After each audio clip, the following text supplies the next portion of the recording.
ঠিক আছে তো? হাত সরাও। জীবন, আমার হাত আছে। সামি, রাখলে কেমন যেন লাগে। আরে এদেরকে সবসময় সব জায়গায় গয়নায় ভালো লাগে।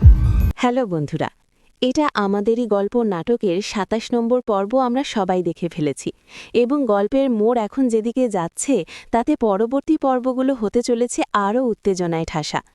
মেহেরিন খুব অল্প সময়েই তার ব্যবহার দিয়ে ফাহাদের মা, ফুফু, এমনকি গ্রামের আবুলের মনও জয় করে নিয়েছে। কিন্তু সবার এই ভালোবাসা মেহেরিনের জন্য আশীর্বাদ না হয়ে উল্টো বিপদ হয়ে দাঁড়াচ্ছে, কারণ সায়রার মনে ঈর্ষার আগুন দাউ দাউ করে জ্বলছে। ২৮ নম্বর পর্বে আমরা দেখতে পাব সায়রা আর ফাহাদের সম্পর্কের তিক্ততা চরম পর্যায়ে পৌঁছাবে। সায়রা কোনোভাবেই মেনে নিতে পারছে না যে বাড়ির সবাই মেহেরিনকে এত গুরুত্ব দিচ্ছে। সে ফাহাদকে মেহেরিনের বিরুদ্ধে খেপিয়ে তোলার চেষ্টা করবে এবং হয়তো এমন কোনো পরিস্থিতির সৃষ্টি করবে যেখানে মেহেরিনকে সবার সামনে অপরাধী হতে হয়। এদিকে স্বামীর আর মেহেরিনের মধ্যে যে সুন্দর একটা বোঝাপড়া তৈরি হচ্ছিল সেখানেও কি কোনো চির ধরবে?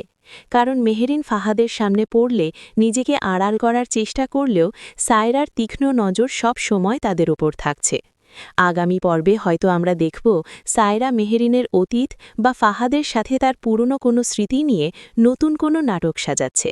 অন্যদিকে সহজ সরল আবুল ভাই তার অজান্তেই এমন কোনো তথ্য ফাঁস করে দিতে পারে যা সায়রার হাতে নতুন অস্ত্র তুলে দেবে। মেহেরিন কি পারবে সায়রার এই ষড়যন্ত্র থেকে নিজেকে বাঁচাতে, নাকি ফাহাদের সংসারে শুরু হবে নতুন কোনো অশান্তি? সব মিলিয়ে ২৮ নম্বর পর্ব হতে চলেছে অনেক বেশি ড্রামাটিক। আপনাদের কি মনে হয়, সায়রা কি এবার মেহেরিনকে বাড়ি থেকে বের করে দিতে সফল হবে? কমেন্ট করে আমাদের জানান, আর নাটকের সব আপডেট পেতে সাথেই থাকুন। ধন্যবাদ।